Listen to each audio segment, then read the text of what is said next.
Bonsoir tout le monde et bienvenue sur la chaîne de l'univers de l'ange Cathy, toujours en ce 18 septembre 2022. Et oui, je suis encore là. Alors je vais vous faire écouter quelque chose que l'on m'a envoyé, donc merci Marie. J'en avais entendu parler, mais je vais voir si ça va être possible que cela vienne jusqu'à vous. Ceci n'est qu'un poème, ceci n'est qu'une œuvre d'art, juste un droit d'expression, rien de plus.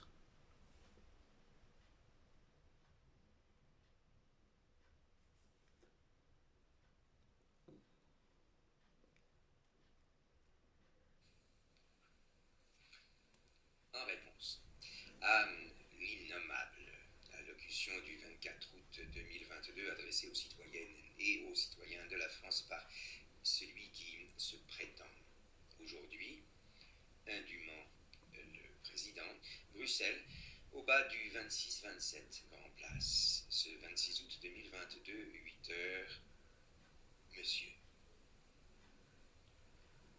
vous, qui pendant 5 ans avez ruiné la France et mis son peuple à mal. Les 5 ans révolus, voici que vous voulez, à peine réélu, renouer par la guerre, avec l'intempérance. Quoi? Le peuple français se serait donc surpris à reconduire en vous avec exubérance le Scylla de Charybde, et donc perdrait l'esprit. Allons, soyons sérieux.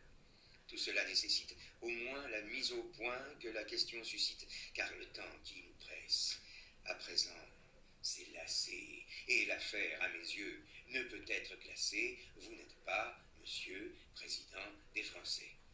Vous ne représentez ni le peuple de France, ni ses valeurs, dont vous vous êtes prévalu pour mieux les bafouer et, de ce que j'ai lu, justifier désormais votre belligérance. Sur ce point déjà, la France vous a repris, car c'est envers la paix que va sa préférence. Les sondages font foi, je me les approprie.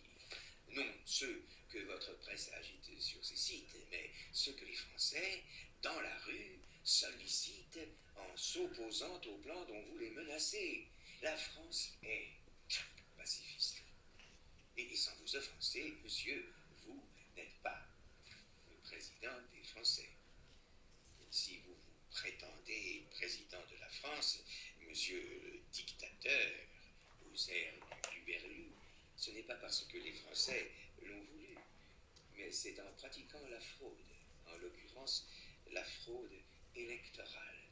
Et vous l'aurez compris, je ne viens pas ici faire ma révérence à ce malfrat qui double en vous le malappris, mais pour faire cesser, comme de droit, je cite, le trouble dit manifestement illicite que constitue le fait de vous voir exercer, alors que le scrutin ayant été faussé, vous n'êtes pas, monsieur, président des Français. Vous êtes un tyran, des plus fourbes qu'en France on ait vu gouverner, qu'il fût ou non l'élu.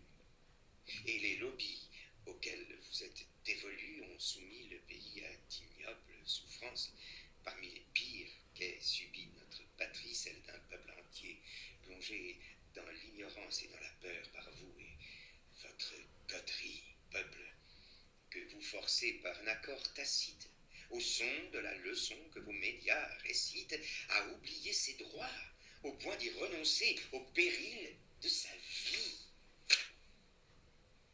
Je dis que c'est assez.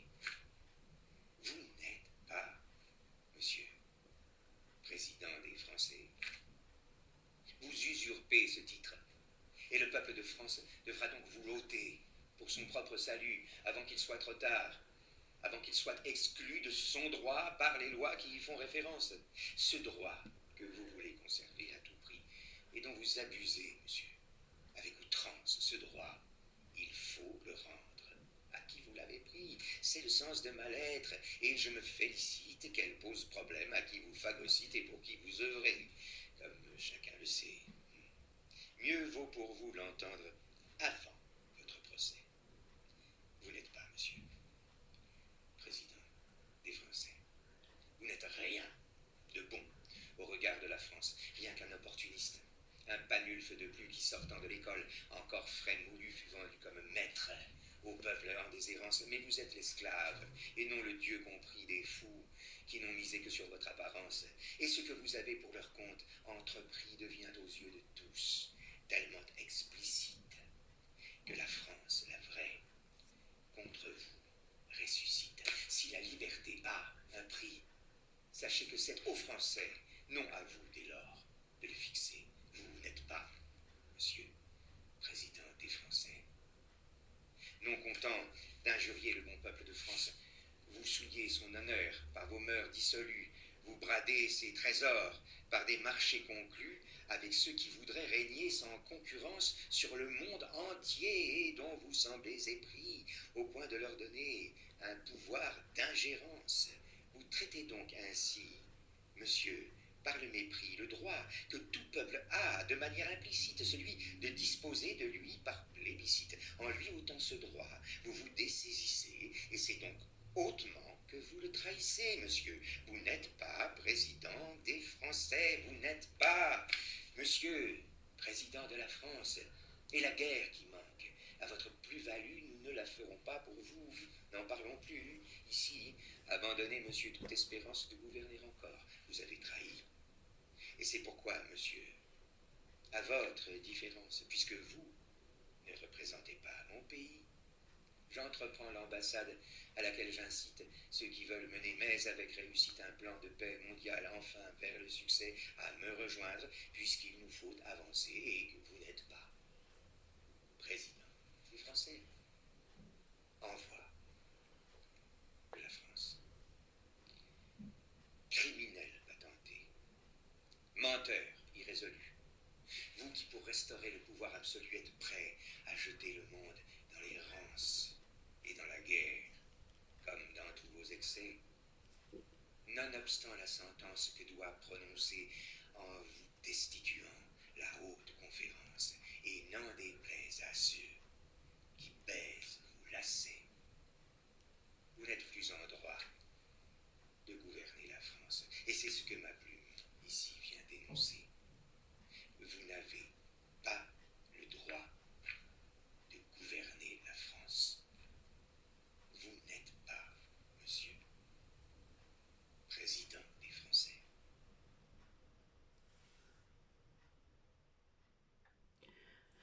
Donc voici, c'était très court. Ceci n'est qu'un poème, ceci n'est qu'un œuvre d'art, juste un droit d'expression, rien de plus. Merci monsieur F.L. Et je rajouterai, vous, monsieur, vous n'avez jamais été mon P. Bonne soirée à vous.